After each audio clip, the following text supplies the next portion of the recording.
जल दिवस के उपलक्ष्य में इस संगोष्ठी में हमारे बीच में स्थानीय निकाय के director Shrimati Neha Sharma ji, director CSE Shri Jitendra Singh Kapoor जी, श्री VK चौरसिया जी, श्री संजय सिंह जी नगर आयुक्त मुरादाबाद, श्री राजेश भाई जी, यहाँ पर उपस्थित सभी कर्मचारी अधिकारीगण, सभी भाइयों और पत्रकार,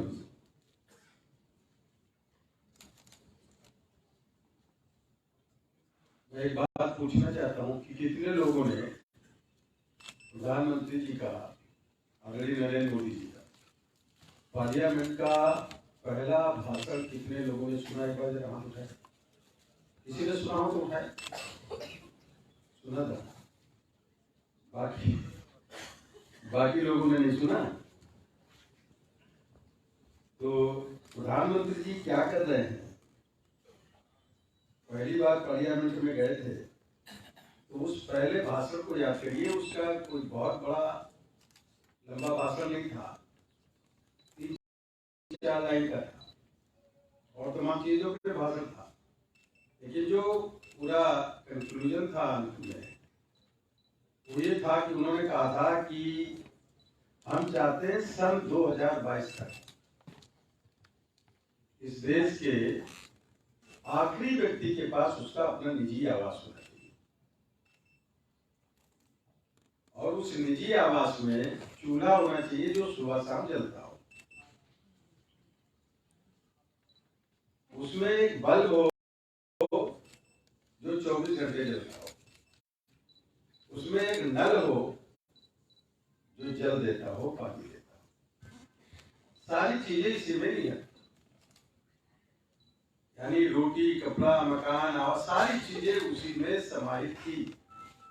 और उसके लिए प्रधानमंत्री जी ने कि आखिरी व्यक्ति के पास अपना उसका निजी आवास हो, इसके लिए प्रधानमंत्री जी ने प्रधानमंत्री आवासीय योजना बनाई, शहरी और ग्रामीण।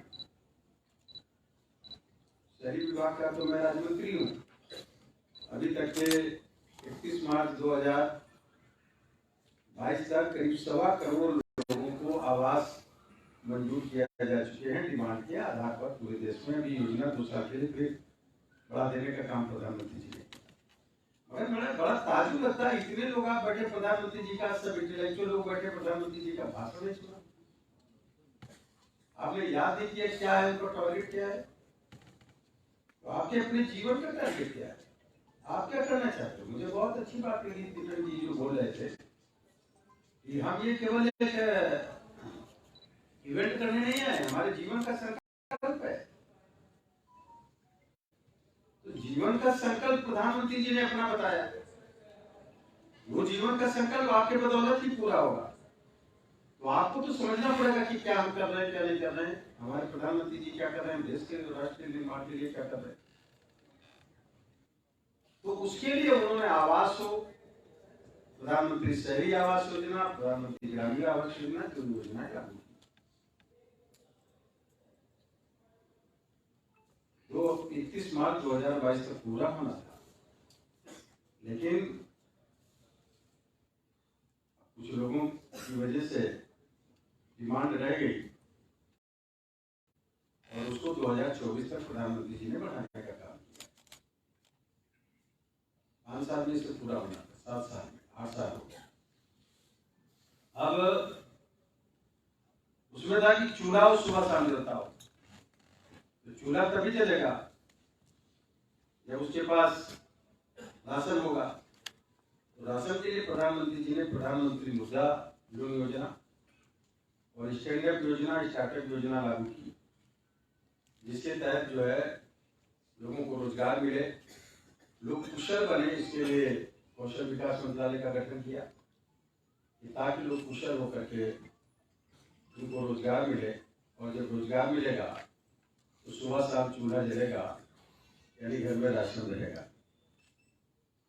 तो रोजगार के संसाधन। तीसरा बल्ब हो जो 24 घंटे जलता हो, इसके लिए सौभाग्य योजना लागू की और पूरे देश में जिन लोगों के घर में बिजली नहीं थी, मुफ्त में बिजली का कनेक्शन पहुंचाने का काम किया। 31 दिसंबर 2018 तक पूरा कर दिया इसको। टाइम बाउंड कार्यक्रम है प्रधानमंत्री जी का।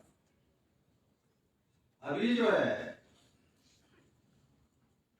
अंत में नल हो जो जल देता हो, और उसके लिए प्रधानमंत्री जी ने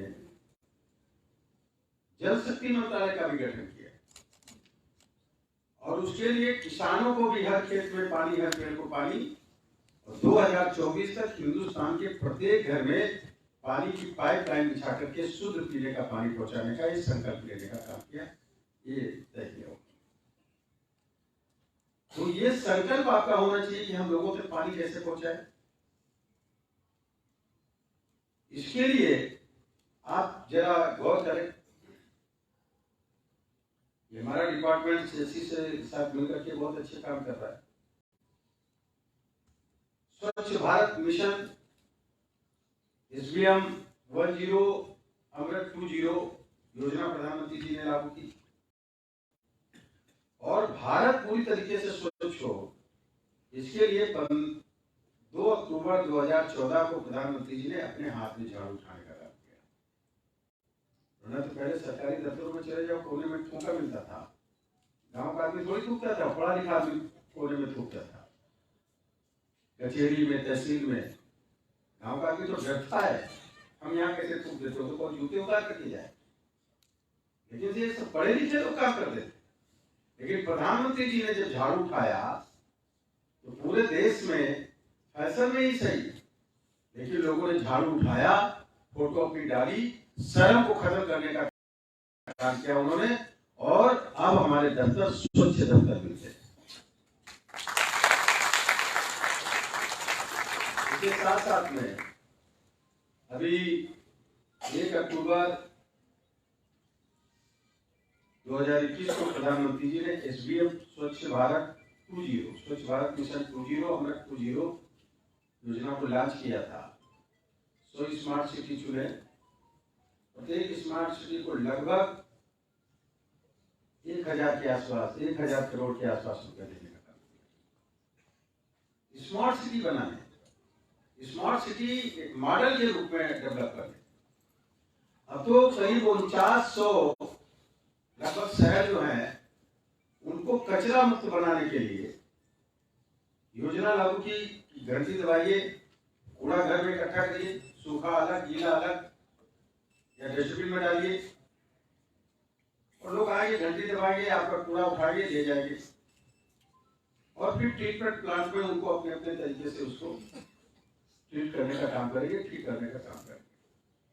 ये स्वच्छ भारत मिशन के तहत बहुत पैसा देने का काम हमारी सरकार ने किया, माननीय प्रधानमंत्री जी। हम उस पर काम आगे कर रहे हैं, हमारे डिपार्टमेंट के लोग और CSC के लोग मिल करके कर रहे हैं।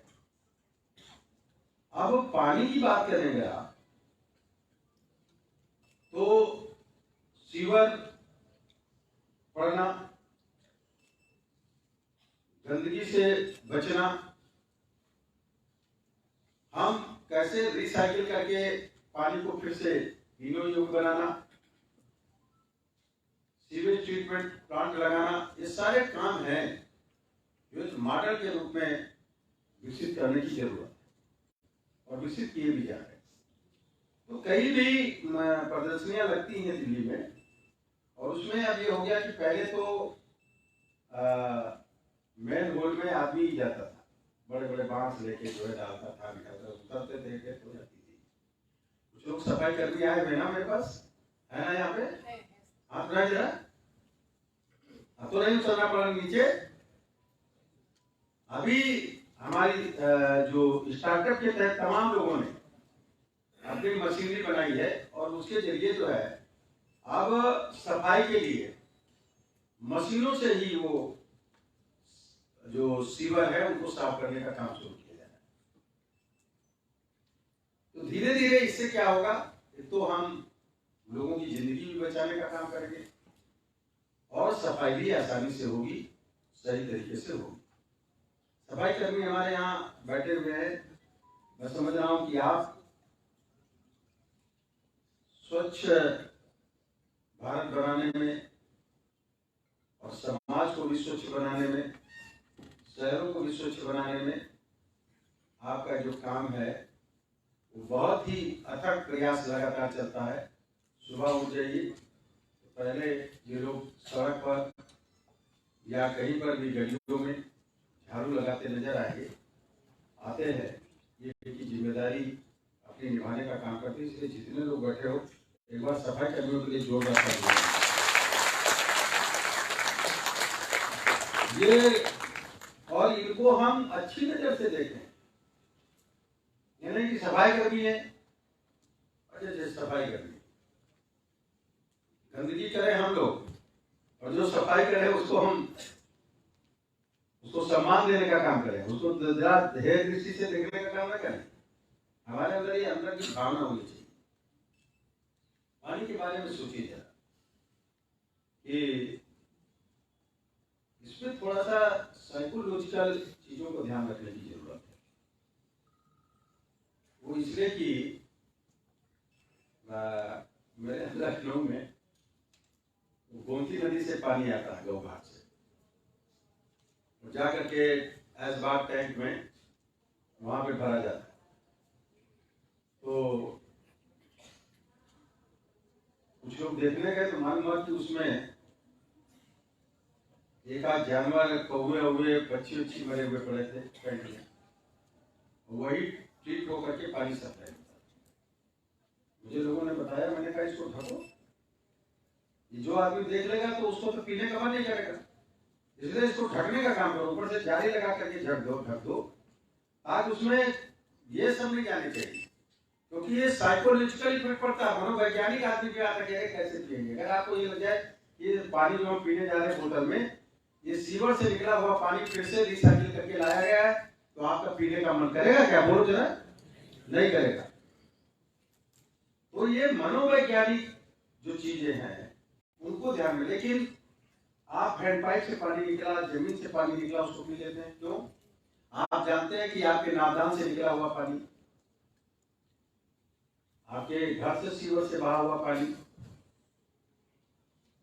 बरसात का पानी, गंदा पानी बहता है, वही पानी जमीन में धीरे धीरे नीचे उतर जाता है और जो मिट्टी हमारी होती है वो छलनी का काम करती है, सैनिटाइजेशन का काम करती है और पानी को स्वच्छ बना देती है नीचे तक उतर करके जाने में। फिर वो हैंड पाइप से आप पानी ऊपर लेते हैं या बोरिंग से पानी ऊपर लेते हैं तो आप उसको शुद्ध पानी मान करके पीते हैं। तब आपके अंदर कोई मनोवैज्ञानिक इस तरह की हीन भावना नहीं आती नहीं आती।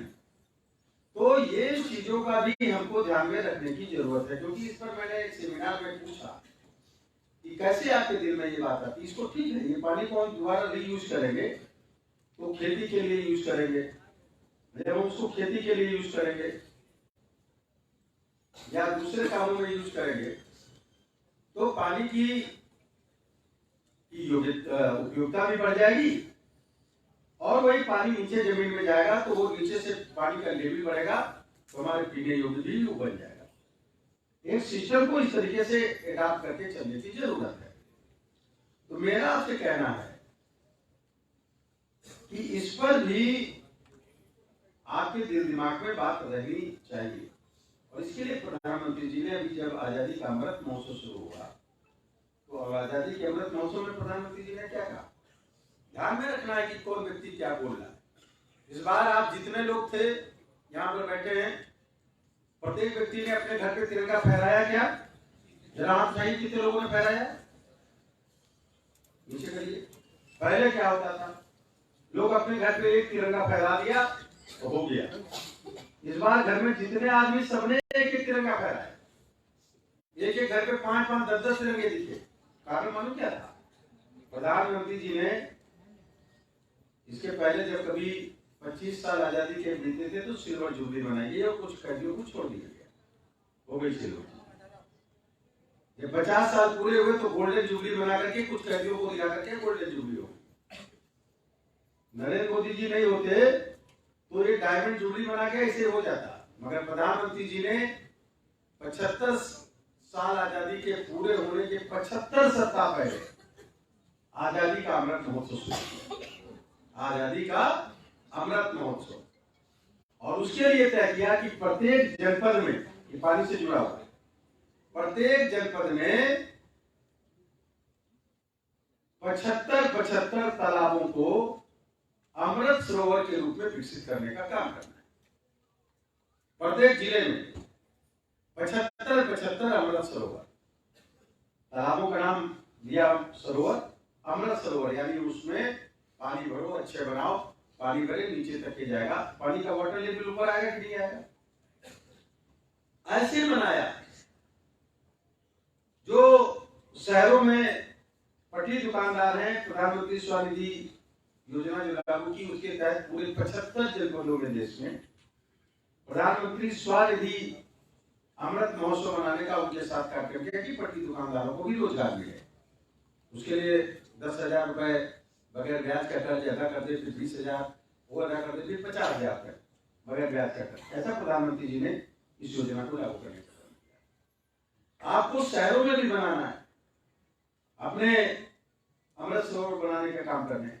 जितने भी तालाब हैं उनको जो है अमृत सरोवर बनाना है, ताकि जो बरसात का पानी है उनमें इकट्ठा हो, पानी का नीचे जाए। हार्वेस्टिंग प्लांट लगाना, जो पानी बरसात का है उसके लिए बोरिंग हो जाए, पानी बह करके नदियों में, नदियों से समुद्र में न जाए। समुद्र में कितना भी पानी चला जाएगा उससे वाटर लेवल बढ़ने वाला नहीं है। वो तो ठीक उसी तरह होगा जैसे एक चम्मच चीनी और एक गिलास पानी, तो आप गिलास पानी में चीनी डाल दो तो चीनी विलुप्त हो जाएगी उसी पानी में। तो नदियों का पानी, बरसात का पानी बह करके नदियों से अगर समुद्र में चला जाएगा तो उससे पानी का वाटर लेवल नहीं बढ़ेगा। पानी की नीचे से जो खिंचाई हो रही है वो बहुत ज्यादा हो रही, क्योंकि पॉपुलेशन बढ़ गई। जब आजादी 15 अगस्त 1947 हुई थी, हमारी आबादी 35 करोड़ थी, आज 135 करोड़ है। तो कितना ज्यादा पानी का और ज्यादा जरूरत पड़ गई। सिंचाई के लिए संसाधन जुटाए गए तो और ज्यादा पानी की जरूरत पड़ गई। तो इस पानी को हम कैसे रोकें, इसलिए बरसात के पानी को भी रोकना है, और वो बरसात का पानी नीचे उतर करके जाएगा तो पानी का लेवल ऊपर आ जाएगा। जैसे मैं यहाँ रहता हूँ दुबक्का में, तो कभी जब बरसात आती थी तो नीचे कुएं में ऐसे हाथ से बाल्टी डाल देते थे और उससे पानी खींच लेते थे, और आज वो 200 फीट नीचे चला गया पानी। उसका कारण यह है कि हम उसके प्रति खुद कितने जिम्मेदार हैं। इसलिए जितने लोग यहाँ पर हैं, पहला काम ये कि बरसात का पानी जो आपके यहाँ पानी बरसेगा वो उस पानी को, और या आपका जो पानी घर का नहाने के लिए यूज होता है, कपड़े धोने के लिए यूज होता है, वो एक बोरिंग कराइए, हार्वेस्टिंग प्लांट लगा करके 1-2 बोरिंग करा के कुछ ऐसा बनाइए कि वो पानी जो है बह करके नाली से नदी में, नाले से नदी में न जाए, और नदी से समुद्र में जाने के बजाय वो जमीन में नीचे उतर जाए, ताकि वहां का वाटर लेवल बढ़ जाए। ये सब तो जिम्मेदारी आप अपने यहाँ शुरू करो इसको। आप अपने यहाँ इसको शुरू करोगे तब तो ये काम आगे बढ़ेगा। ये हमारी आपकी जिम्मेदारी सबकी है, केवल प्रधानमंत्री जी की नहीं है। अभी आपने देखा होगा प्रधानमंत्री जी ने, इसमें आंकड़े बहुत सी तमाम चीजें हैं, तो आंकड़ों पे तो हमारे लोग जो तमाम इसके स्पेशलिस्ट है हमारे, वो बैठेंगे, बात करेंगे, आपको बोलेंगे। लेकिन मैं जो आपसे अनुरोध करना चाहता हूं वो ये कि इसको हम अपनी जमीनी हकीकत पे लाने का काम करें, इसको जमीन में उतारें, यानी प्रैक्टिकल में इसको करें। इसको करेंगे तब होगा। कितने लोग यहाँ पर, एक बार हाथ उठाए जरा, कितने लोगों के घरों पर वृक्ष लगा है, जरा हाथ उठाएं। गमला वाला लगाया है कि वृक्ष लगा है? गमला वाला, गमला वाला कितने लोग लगाए? गमला ही लगाए, वृक्ष लगाइए। गमले में तो पौधा लगता है, वृक्ष लगाइए। छत के ऊपर आप जो है आप औषधि वाले पेड़ लगा सकते हैं, रेडिएशन फ्री पेड़ लगा सकते हैं कमरों में। लेकिन दरवाजे पे एक ऐसा पेड़ जरूर लगाइए जो आपको छाया देने का काम करे। ऐसा एक पेड़ लगाइए, तो क्या होगा कि उससे जो है ऑक्सीजन भी निकलेगी, प्रदूषण भी ठीक होगा, और आपके घर पे धूप रहेगी कि नहीं रहेगी, थोड़ी छाया रहेगी। ऐसा हमको जिम्मेदारी से करना चाहिए। और ये काम करने में क्या प्रॉब्लम है?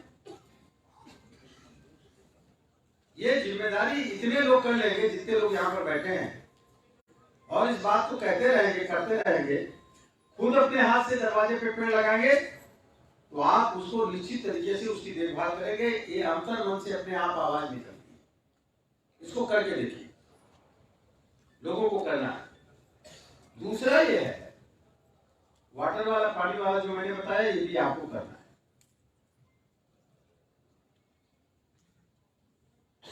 अभी बहुत सा जो है नए नए सिस्टम लोग इजाद किया करते हैं, उसका प्रचार प्रसार करते हैं, उसके ध्यान में नहीं देते।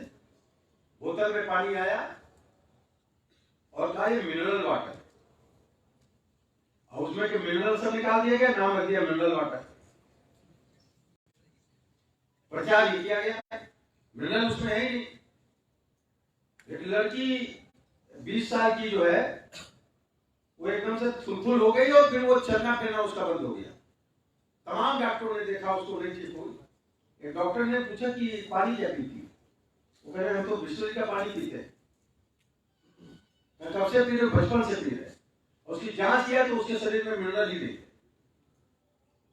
2-3 साल उनको खारा पानी पिलाया, तब धीरे धीरे जाकर के वो फिर से रिवाइज होना शुरू हुआ। अभी घरों में जो आरओ लगाए गए, मालूम हुआ कि आपका मिनरल किनारे कर दे रहे हैं, ये शुद्ध पानी आता है।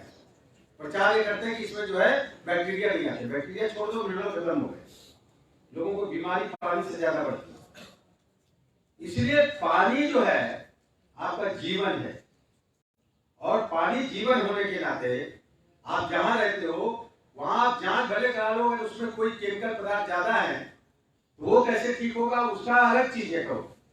लेकिन अब आज वही आरओ घरों से निकाले जा रहे, नहीं निकाले जा रहे, निकालना शुरू कर दिया लोगों ने, क्योंकि अब वैज्ञानिकों ने दूसरी चीजें बातें करते करते। तो साथियों, मैं आपसे ये कहना चाहता हूं, पानी का लेवल बढ़े, नदियों का पानी हमारा समुद्र में न जाए, इसके लिए सरकार हमारी बहुत उसमें तैयारी करके पूरी योजनाओं को बनाने का काम करती है। आपका पानी बह करके निकल न जाए, उसको आप कैसे जमीन में नीचे तक उतार लेंगे, इसके लिए हार्वेस्टिंग प्लांट या अमृत सरोवर बनाने की जरूरत है।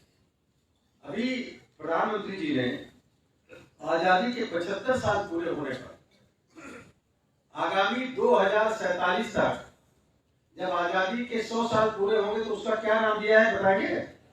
क्या नाम दिया उसका? इतने लोग टीवी देखते होंगे, भाषण सुनते होंगे, या तो वो पढ़ते हो। आगामी 25 साल का जब आजादी के 100 साल पूरे होंगे, इस पीरियड का नाम प्रधानमंत्री जी ने अमृत काल दिया। अमृत काल सुने नहीं सुने? कब बोल रहे नहीं सुने? तो आपके दिमाग में बात नहीं बैठ पा रही। अमृत काल दिया। अमृत काल का मतलब क्या है? अमृत काल नाम क्यों दिया?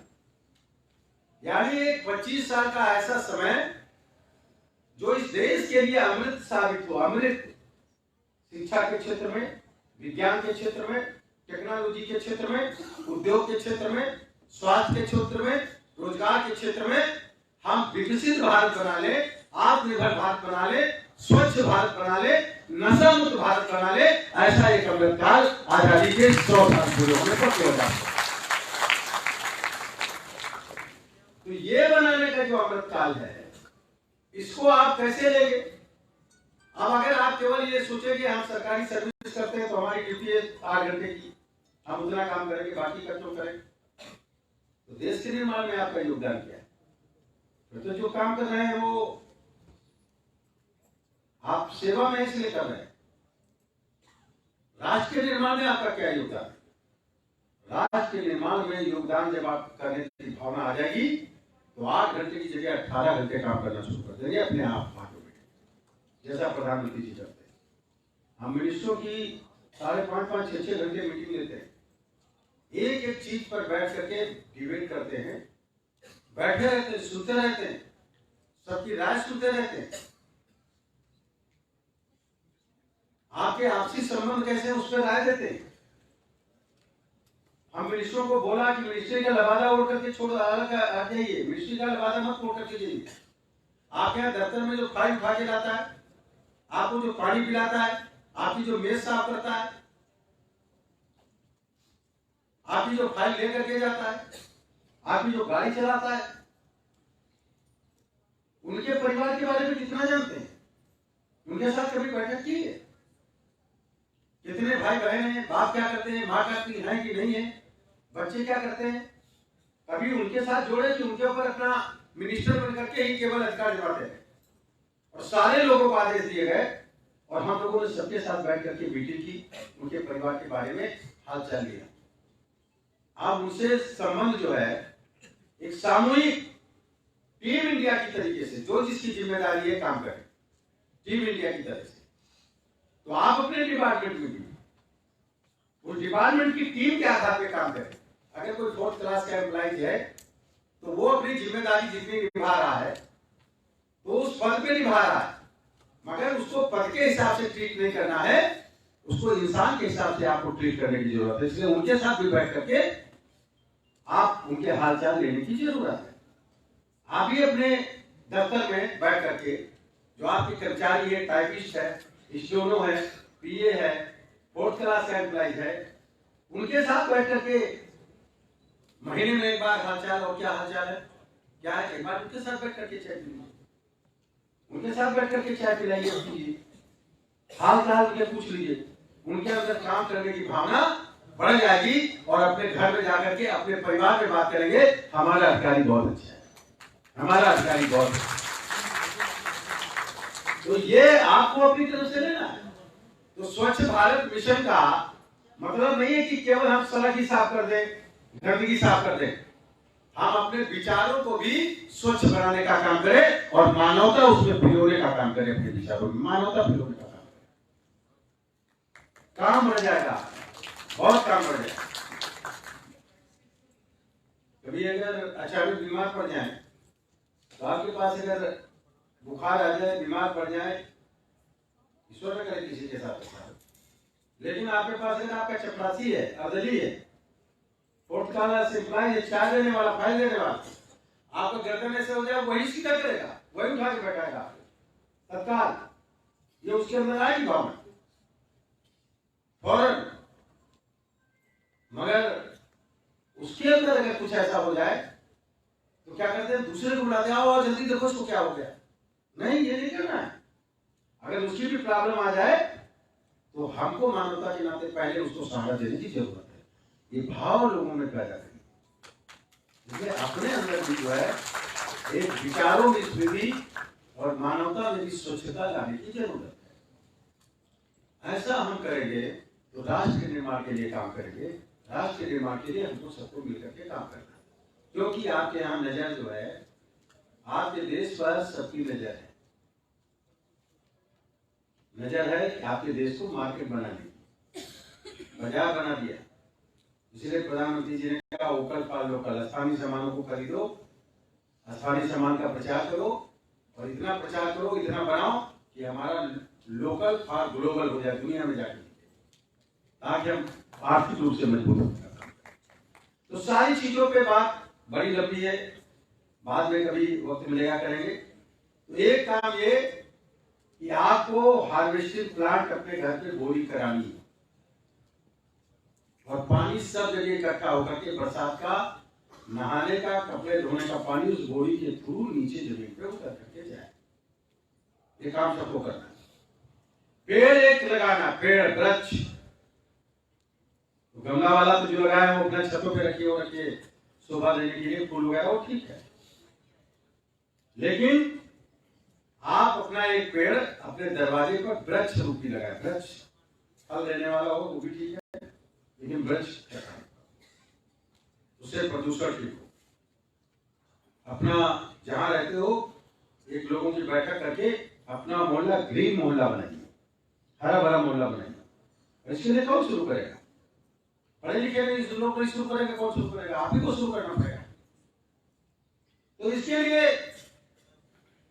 हमको सबको ये काम करने की जरूरत है। और अमृत सरोवर अगर तालाब है तो कुछ लोगों को इकट्ठा करके बातचीत करिए कि भाई इसमें पानी उसको साफ सुथरा तालाब को रखना है, इसमें गंदा पानी न जाए, किनारे किनारे नाली वाली बन जाए, इस तरीके की बन जाए। तो अभी जैसे कि हम लोगों ने भी कॉन्सेप्ट किया कि देखिए नदी के किनारे शहर बसे हुए, शहरों से सब पानी नालों का पानी सब पूरा इकट्ठा होता है और चला जाता है नदी में, नदी प्रदूषित हो जाती है।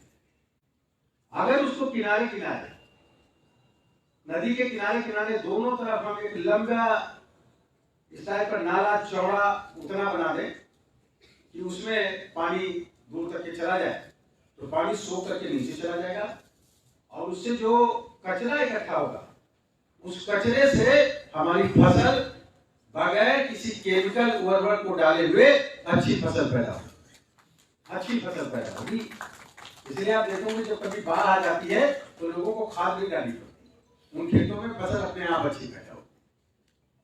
इन सब चीजों को हम अपने जीवन में कैसे प्रयोग करेंगे? आदरणीय प्रधानमंत्री जी ने इसीलिए आगामी 25 साल को अमृत काल घोषित किया है और विकसित भारत, आत्मनिर्भर भारत बनाने की बात।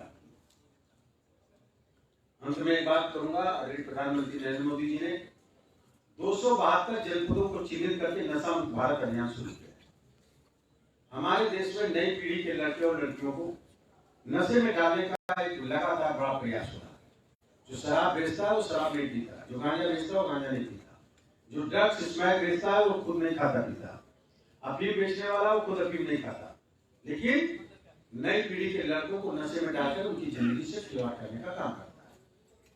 इसलिए आपको नशे से भी दूर रहना है, नशा मुक्त भारत भी बनाना है, यानी विकसित भारत, आत्मनिर्भर भारत और नशा मुक्त भारत बनाने का काम करना, ये ध्यान में रखना है। इसके लिए हम स्वच्छ भारत भी बनाएंगे, कचरा मुक्त भारत बनाएंगे और सबको जल मिले। जल तो अमृत है हमारे लिए, सबके लिए, इंसान के लिए, पशु के लिए, पक्षियों के लिए, सबके लिए। पानी के बगैर जीवन अधूरा है। इसलिए पानी को हम कितना इकट्ठा करते हैं और फिर से उसको किस तरीके से हम जमीन में उतार करके वाटर लेवल ऊंचा करते हैं और शुद्ध पानी का पीने का बनाते हैं, ये सब हम करने का काम अपने अपने जगह पे करने का काम करेंगे। डिपार्टमेंट के अलावा जहां हम रहते हैं वहां पर भी इसको अगर लागू करने का काम करेंगे प्रैक्टिकल में, तो देखा दुई दूसरे लोग भी जुड़ने का काम करेंगे। इस तरह की गोष्ठियां गांव में, मोहल्ले में जहां भी रहते हो वहां पर भी करने की जरूरत है। बहुत बहुत धन्यवाद। मैं इस सेमिनार में आप सब लोगों का अभिनंदन करता हूँ, अभिवादन करता हूँ।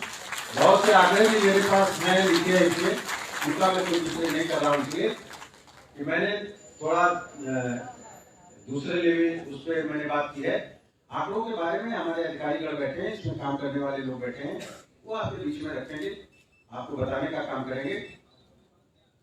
आंकड़ों पे हम जाएंगे, लेकिन हमने जो एक मिशन को आदरणीय प्रधानमंत्री जी ने तय किया, आइए हम सब लोग मिलकर स्वच्छ भारत, अमृत काल वाला भारत और एक जल से परिपूर्ण पूरा भारत हम बनाने का काम करें। इसके लिए हमारी आपकी सबकी जिम्मेदारी है और राष्ट्र के निर्माण के लिए हम सब लोग ये करेंगे। तो हम समझ रहे हैं कि ये बेहतर काम आप करोगे तो आपको नींद भी अच्छी आएगी और आपको लगेगा कि हम भी उस समाज के लिए और देश के लिए काम कर रहे हैं, केवल दफ्तर के लिए नहीं कर रहे हैं, समाज के लिए, देश के लिए काम कर रहे हैं। अपने आप आपका चिंतन उधर बढ़ता जाएगा और आप अपने को गौरवान्वित महसूस करोगे, अपने आप में आपको गर्व होना शुरू हो जाएगा। धन्यवाद। जय हिंद।